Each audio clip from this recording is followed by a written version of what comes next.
എന്റെ അറിവിലെ സജന മോനെ ചക്കരെ മുത്തേ എന്ന് വിളിച്ച് നടക്കുന്ന ഒരു പാവ ഒരു ലേഡിയാണ്. സാധാരണ എല്ലാവരുടെ അടുത്തും വന്ന് ഭയങ്കര പാമ്പറിങ്ങിലൊക്കെ സംസാരിക്കുന്ന ഒരു ലേഡി ആയിട്ടാണ് ഞാൻ സജനേനെ കാണുന്നത്. എനിക്ക് ഏകദേശം ഒരു 1.5 വർഷമായിട്ട് സജനേനെ വളരെ ക്ലിയർ കട്ടായിട്ടും ഈ അടുത്ത് വന്ന് താമസിക്കാൻ ഇവിടെ വന്നിട്ട് 1.5 വർഷമായിട്ടേ ഉള്ളൂ. അങ്ങനെയാണ് അറിവ്. കാരണം ഈവനിങ്ങിലൊക്കെ തിരുവനന്തപുരത്ത് ഇറങ്ങുമ്പോൾ വേറെ ഫ്രണ്ട് സർക്കിളിലും പല സർക്കിളുമായിട്ട് സജനേനെ കണ്ടിട്ടുണ്ട്. അങ്ങനെ അറിയാം.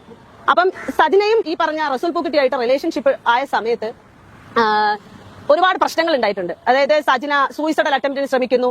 ഇത് കാരണം റസൂൽ പൂക്കുട്ടി എന്റെ ഫോണിലേക്ക് കോൾ ചെയ്യുന്നു, എത്രയും പെട്ടെന്ന് ഒന്ന് ചെല്ലാവോ, ഒന്ന് സജനേനെ ഹെൽപ്പ് ചെയ്യാവോ എന്നൊക്കെ ചോദിക്കും. ഞങ്ങൾ ചെല്ലുമ്പോൾ അവൾ സൂയിസൈഡ് അറ്റംപ്റ്റിന് ശ്രമിക്കുന്നുണ്ടാവും. അവളെ കൊണ്ട് ഹോസ്പിറ്റലിൽ പോയിട്ടുണ്ട്. അവൾക്ക് മാനസിക പ്രശ്നമുണ്ട് എന്ന് അയാൾ എന്റെ അടുത്ത് പറഞ്ഞിട്ട് ഞാൻ അവളെയും കൊണ്ട് ശ്രീകാര്യത്ത് നമ്മുടെ കിരൺ ഡോക്ടറിന്റെ ട്രീറ്റ്മെന്റിന് അവളെ കൊണ്ടുപോയിട്ടുണ്ട്.